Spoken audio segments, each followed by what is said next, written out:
Canada, the home to many fine sports such as hockey, lacrosse, and basketball. Heck, the game was invented by a Canadian, James Naismith.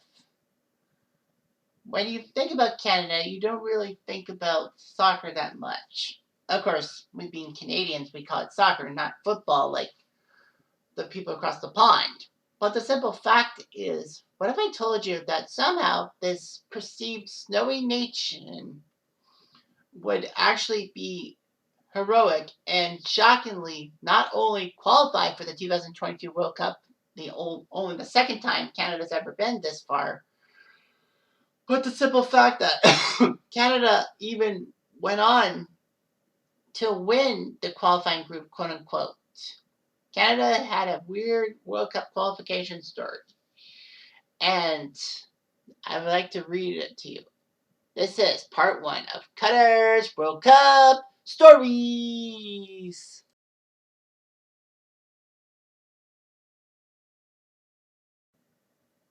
I'm here to level with you. What you're going to see is the first of a 10-part series to do with the World Cup and me telling different stories about different eras and different topics. But it's Canada. We're known for our hockey. We're known for the Blue Jays winning back-to-back World Series titles, the Raptors being the 2019 NBA champions, our own brand of football, Canadian football, which people find hooky fluky with 3 downs and 120-yard fields. 55 yards one side, 55 yards the other way, and the 20 yards in the end zone. But the simple fact is, Canada, when it comes to World Cup soccer, people need to know what needs to be done about the Canadian game and all that. I mean, we did qualify once before, which I will get to in the next video, but this is about the here and now. This is the what have you done for me lately? Well, got to the 2022 World Cup. So sit back, relax, and enjoy this moment. It wasn't easy for Canada to get through. Now, the World Cup qualifications started early, but July 2020, just after the pandemic hit, CONCACAF, or basically the Federation of the North American and Caribbean Soccer Countries, would have a new format. 30 CONCACAF teams ranked 6 to 35 based on the FIFA rankings as of July 2020 were drawn into 6 groups of 5 and played round-robin matches, meaning that they would be playing 4 round-robin matches, with group winners going to the second round. And in the second round, those 6 first-round winners would face each other in a 2-legged affair, home and away. And those 3 winners would join the top 5 CONCACAF countries due to the FIFA ranking and make it an 18 fight, with the top 3 going to the World Cup, and 4th place would be going to the Intercontinental Playoffs.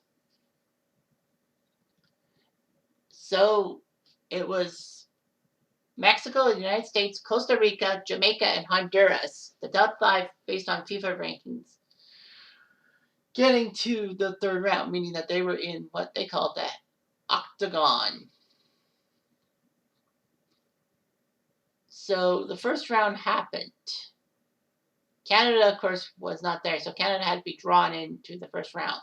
In Group A, El Salvador won the group by 2 points over Montserrat, known for its volcanoes. Group B, Canada was in the group of Suriname, known for having one of the Olympic swimming champs of 1988. Bermuda, Bahamas, come on, pretty mama, Bermuda, that almost became a Canadian territory. Aruba, that's a vacation destination, and Cayman Islands. So Canada was 4-0 in it.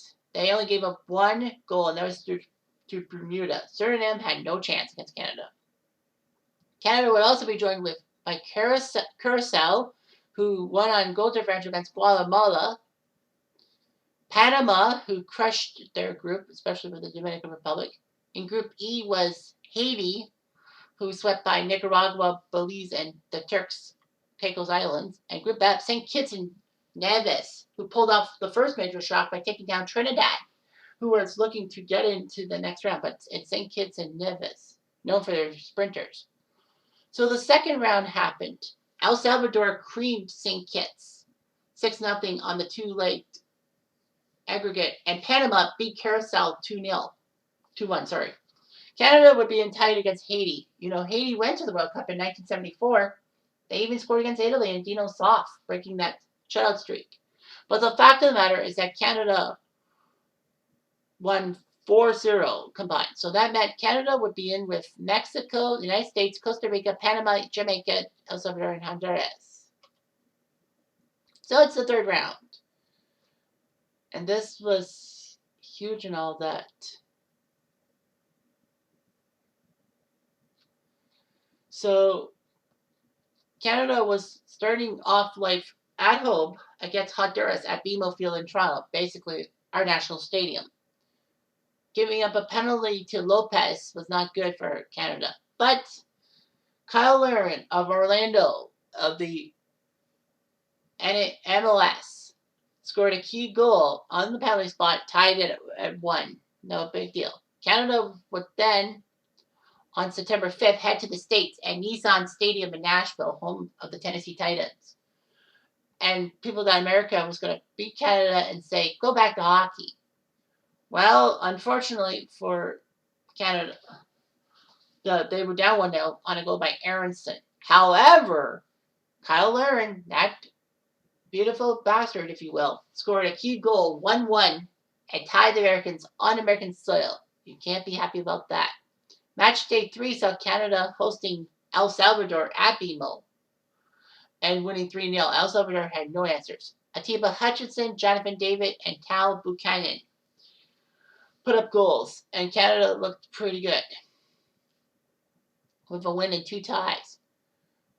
And then after a little bit of a hiatus, October 7th at Azteca Stadium in Mexico City, home to the 1986 World Cup final. And of course, Mexico always doing well in front of their national stadium, as well, in front of 61,000 fans. Canada shocked everyone. They were down 1-0 to Mexico on a goal by Jorge Sanchez. Sadly, though, Canada would tie it on a goal by Jonathan Osorio, shocking it in the 42nd minute. 1-1 tie, no big deal, but Canada stole a point from Mexico, and Mexico usually was a bad place to play in, especially if you were the U.S. Canada would then head to Jamaica 3 days later, and nobody was in attendance because of COVID restrictions. Worst part for me was that Canada and Jamaica tied 0-0. I remember going on Facebook blasting the team. It's like, if we don't make it to the World Cup, this is the biggest blown opportunity. Jamaica is kind of weak. I know they've been to a couple of Gold Cup, aka the North American Championship finals, but still, people told me to calm down, Cutter. But also good news for Canada was that the U.S. went to Panama and lost 1-0. So October 13, 2021, match day 6, Canada hosting Panama at BMO. They did give up a goal to Blackburn, making it 1-0 Panama. However, Canada would use their power. An own goal made it 1-1. And then Alphonso Davies, with one of the best plays he did, keeping the ball on the touchline and then scoring the goal to tie it at 1. Tal Buchanan and Jonathan David added goals. 4-1 Canada. That was good news. Then, after another hiatus of about a month, they hosted Costa Rica in Edmonton at Commonwealth Stadium. Canada doing their gamesmanship, if you will, because of the cold weather in Alberta in November. And they scored a 1-0 win over Costa Rica on a goal by Jonathan David. The Americans shocked Mexico on home turf 2-0 in Cincinnati on goals by Christian Pulisic and McKennie. So it's match day 8, November 16th, an important 7 Mountain Time / 9 p.m. Eastern Time game against Mexico at Commonwealth. So back to Edmonton. It was snowing. It was -9 Celsius or 16 Fahrenheit to you Americanos. But over 2 million people actually watched that match on Telemundo in the States, which was nice. Canada got off to a quick start. Kyle Larin, last few minutes of injury time, scored, first half injury time, scored to make it 1-0. And we were like, there we go, baby. You know what to do. And then after Canada had a corner, Kyle Larin put the ball in the back of the net, 2-0. And the famous celebration of the Canadian players going up to the snowbank close to the edge of Commonwealth Stadium, well, the field at Commonwealth Stadium, and diving into the snow and all that. Mexico was like, oh boy, we have to play in cold weather like this. Mexico did pull one back on a goal by Herrera to make it 2-1 and almost tied it again, but a key reflex save by goalie Milan Borjan saved the day. And Canada shocked Mexico 2-1. What's even more shocking was the Americans only tied to Jamaica. So after a few months off, January 2022, there would be a few more games for qualification. Canada had to go to Honduras and play them. Honduras making it to the 1982 World Cup, for example. Of course, things happen. But Canada won 2-0 thanks to an own goal by Maldonado that actually struck off his leg and it just bounced behind the goalie. Jonathan David, who was the key guy for Lille in France, made it 2-0 Canada. Panama lost to Costa Rica, which was huge. Match day 10, Canada went home to Hamilton at Tim Hortons Field. I know a couple of friends who went to that game. But anyway, Canada hosted the Americans at 3 Eastern Time. It was huge. And Kyle Larin, in the 7th minute, put a goal in. Hamilton exploded. The Americans had no answers. They tried a couple of chances, but Borjan saved them. And Adep Coupe, the number 3, scored late in the game. Canada won 2-0 over the United States. So Canada took 4 of a possible 6 points away from the Americans. Kind of what they did against Mexico. They took 4 out of 6. And Mexico shockingly tied Costa Rica on home turf in front of 2,000 fans. But I guess because of COVID restrictions. Anyway, the next match day was February 2nd in El Salvador on Groundhog Day. The Canadian Groundhog didn't see a shadow, so that means we could get the victory. So they go to El Salvador. Atiba Hutchinson, 39 years old, he scores 1-0. And then Jonathan David scores a flashy goal. Canada goes to El Salvador and wins 2-0, proving that they could do no wrong. Now, Canada, 10 years prior, went to a World Cup qualification game and got their asses handed to them 8-1. No, that was in Panama, I think. But anyway, didn't matter. So Canada was on the march. It was shocking. So Canada was in first place after a while.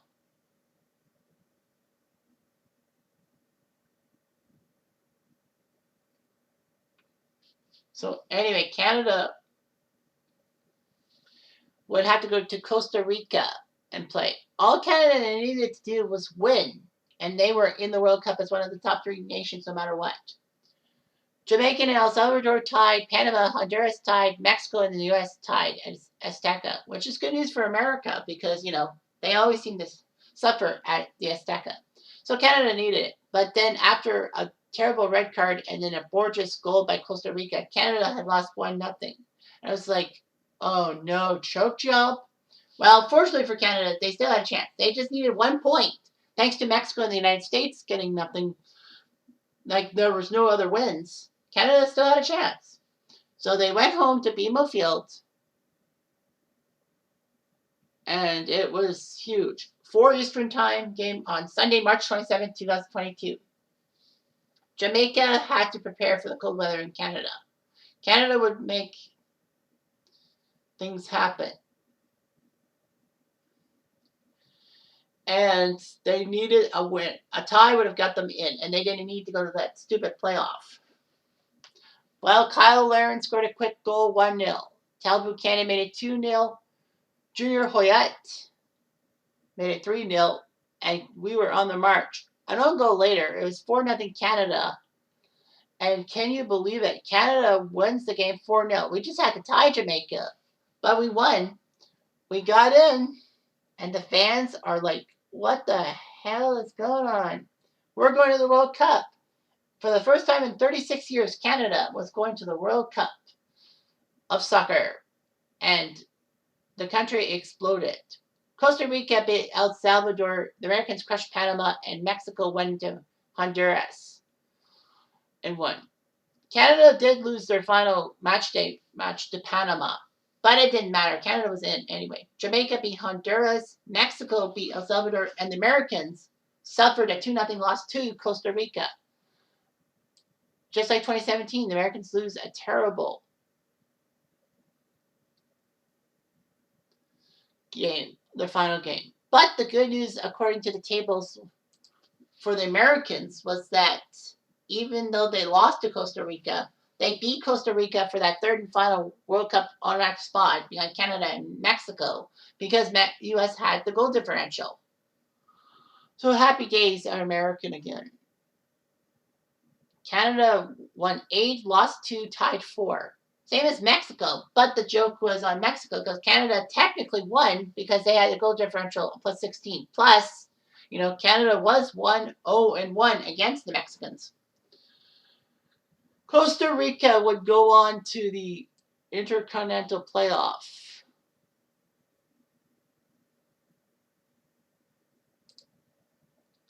And beat New Zealand 1-0. So Costa Rica is in the World Cup with Mexico, Canada, and the United States. So it's not that bad of a deal. I mean, the World Cup is coming for Canada. Now, of course, as of this video's taping, there is no word on who will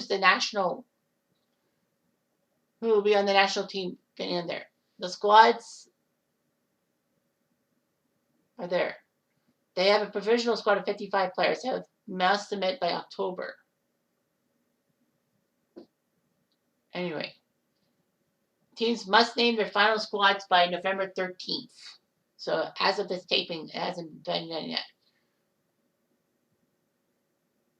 FIFA increased the squad size to 26 from 23 normally happening because of the COVID pandemic. All that. So anyway, Canada will be in for trouble because they're in Group F with Belgium, Morocco, and Croatia. So Canada's matches will be like this. Canada will face Belgium first, which is a tough one because obviously Belgium always seems to do well. Although Belgium is known for their being overrated because they can't produce too much during international tournaments. I mean, Euro 2016 when they got shockingly taken out by Wales was one thing. Belgium did win 3rd place in 2018. But they were nowhere to be seen in Euro. So anyway, so that's November 23rd. November 27th, Canada will face Croatia. Which, of course, if you know your 2018 World Cup history, which I will talk about later in a later video, took 2nd place. So, and of course, broke my heart as an England fan. But anyway, Canada will meet Croatia. And then on December the 1st, the first day of December, Canada will face Morocco. And this could be the game that Canada potentially wins. Morocco has made it to World Cups several times before. But the fact of the matter is Morocco doesn't seem as strong as you think they do.